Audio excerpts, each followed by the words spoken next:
Eu gostaria que a senhora definisse para a gente sobre alienação parental. Antes de definir, Sérgio, é importante a gente saber que a alienação parental é uma conduta praticada há muito tempo.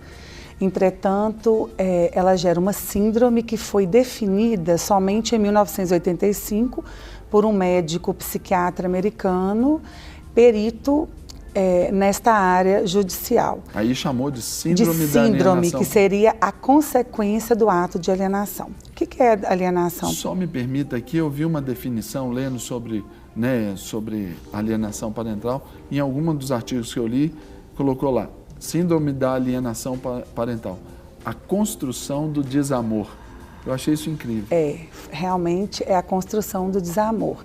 Porque o ato de alienação é justamente um ato de doutrinar aquele menor, aquela criança e adolescente, contra o outro genitor. Então, ele interfere na formação psicológica adequada daquele menor, ele impede a relação de afeto daquele menor com o outro genitor e seus familiares. Então, isso destrói o lado psíquico da criança, tanto da criança quanto do genitor. Então, na verdade, o ato de alienação é um ato de destruição mesmo do desenvolvimento psicológico dessa criança. Causa várias sequelas, tanto no menor quanto naquele genitor alienado. Nem sempre, Serginho, quem aliena é o guardião.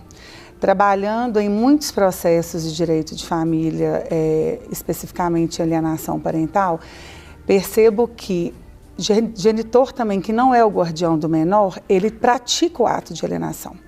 E uma coisa interessante que a lei fala no artigo 2º, além de definir o ato de alienação parental, ela fala quais são as pessoas da família que podem praticar o ato. Então, é o genitor, guardião Porque ou não. normalmente o foco todo está no genitor. No genitor. Em um deles, o que não Isso. está com a guarda. Isso. Mas também acontece no ciclo, no meio familiar. Seio familiar. Né?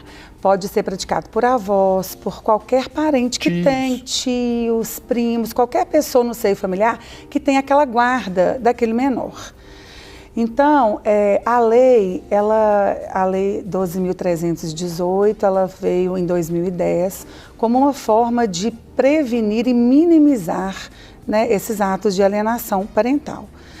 No artigo 2º da lei, define quais seriam esses atos, né, que é a conduta do genitor em construir naquela criança uma mente totalmente deturpada em relação à conduta do outro genitor, né? Fazer falsas alegações, impedir mesmo o livre exercício da autoridade parental por aquele genitor que não é guardião.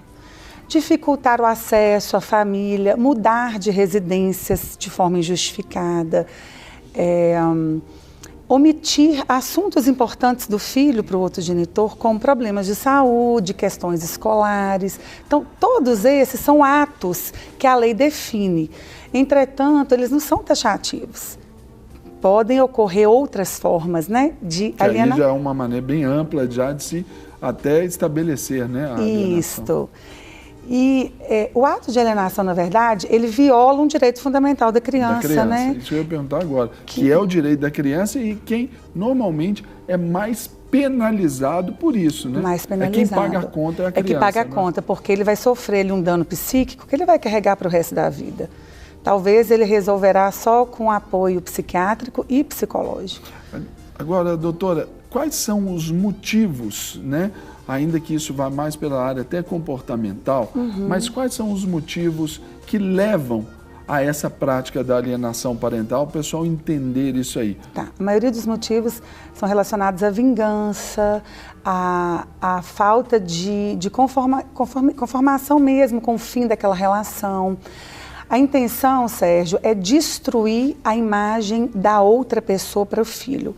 Então, com essa destruição, que é o ato de alienação da imagem do outro genitor, ele impede que aquele menor tenha um contato saudável com seu pai, que exerça uma relação, que construa ali uma relação de afeto, que é o que o ECA, que é o Estatuto da Criança e do Adolescente, coloca como direito fundamental da criança, que é o livre acesso a ambos os genitores e à convivência familiar. Isso a gente chama, Sérgio, como um abuso moral do genitor alienador. Quais são as penalidades previstas em lei quando isso é, de fato, já sentenciado, talvez? Ok. O juiz, quando ele percebe que tem indícios de alienação parental ou quando já tem um estudo técnico psicossocial da equipe do fórum, ele estabelece as seguintes penalidades. Podem ser cíveis e criminais, apesar da alienação parental não ser considerada crime. Olha, não é... Não. Olha, para mim era crime. Não é considerada crime. Olha, que interessante. A lei fala que o juiz pode estabelecer sanções cíveis e criminais, mas já temos decisão do STF que não é crime. Então, o que ele pode fazer? Primeira coisa, ele adverte o alienador. Depois, ele suspende o contato do alienador com o menor. De forma cumulativa, ele aplica multa para aquele alienador que não cumpre as determinações dele. Essa multa ela é diária e em valor pecuniário. Não resolvendo, ele pode vir até perder, em última hipótese, ele pode suspender o poder familiar daquele pai. Então, durante esse processo, o juiz vai determinar que aquele pai faça um acompanhamento psicológico. Então, vai depender, Sérgio, de cada caso. Tem alguns casos que a alienação ela é mais branda, então dá para resolver mantendo o contato. Outros casos que a alienação... Mas aí, no caso aí, por uma mediação de um profissional, de um psicólogo forense... Isso, e com aquelas determinações judiciais legais que o alienador tem que cumprir. Que aí já está tudo prevista dentro ali de quem tem a guarda e de quem não tem. Já está tudo previsto. Os detalhes, assim, os nuances, exemplo, uma pessoa que dificulta o contato telefônico do genitor com o filho. Então, ele vai falar que a cada contato não realizado, o alienador paga uma multa. Então, vai depender de cada caso. Mas a última medida é a suspensão do poder familiar. Agora, doutora, deixa eu fazer uma pergunta, assim, talvez um pouco extremada, mas eu acho que importante. Porque a gente, por exemplo, eu sou pastor, trabalho com famílias exatamente, e eu lido com isso todos os dias, o dia todo. Em que casos, ou em quais casos, que um dos genitores pode ser privado de estar ali com o filho? Existem essas previsões legais? Existe. Essa vai detectar esse tipo de situação, Sérgio, durante o curso do processo e das provas que são juntadas. O menor, ele apresenta vários sintomas quando ele é alienado. Então, ele repudia o alienador, o genitor alienado, ele é agressivo, ele pode também tentar até suicídio, ele agride o alienado, ele pode cometer atos contra a própria vida. Nesses casos, comprovando-se judicialmente, o genitor alienador é suspenso da sua autoridade parental. Isso é aquele que pratica alienação. Aquele que pratica. Agora, quando que ele pode ser assim, privado do outro? Quando é numa situação de risco, isso tudo é avaliado também. Situação de risco, A situação de risco é justamente essa não cessação dos atos de alienação, que é aquela doutrinação diária contra o outro. Né, de várias formas. Você vai doutrinando a criança, o seu pai ou a sua mãe não prestam, ou ele faz várias formas e a criança absorve, ela acredita que aquilo é real e ela é conduzida pela doutrinação daquele genitor que aliena. Ou seja, ele vai seguindo os passos que o alienador dita. É como, numa linguajar bem popular ali, fala, torna-se uma vaquinha de presépio. Isso. Ele é manipulado. Ele é manipulado. Então, esse menor sofre e faz o alienado sofrer também. E agora, doutora, eu pergunto para a senhora, No caso da observância ali de que há esses indícios dessa alienação, mas nenhum genitor, nem o outro, nem o que está cometendo, nem o que está sofrendo, eles dão prosseguimento a isso, mas observa-se pela criança. Quais são os indícios que a criança já mostra? A senhora já citou alguns, mas eu gostaria que a senhora ampliasse isso um pouquinho para a gente. E o que fazer, por exemplo, quem está de fora, se é possível tomar alguma atitude. Sim. A criança, ela fica agressiva, ela não quer contato com o genitor alienado, nem com seus familiares, ela tem uma imagem totalmente errada da pessoa e ela expõe, verbaliza isso. Qualquer pessoa da família que verifique esses atos de alienação, ela pode ir até o Ministério Público, tá, e fazer uma representação.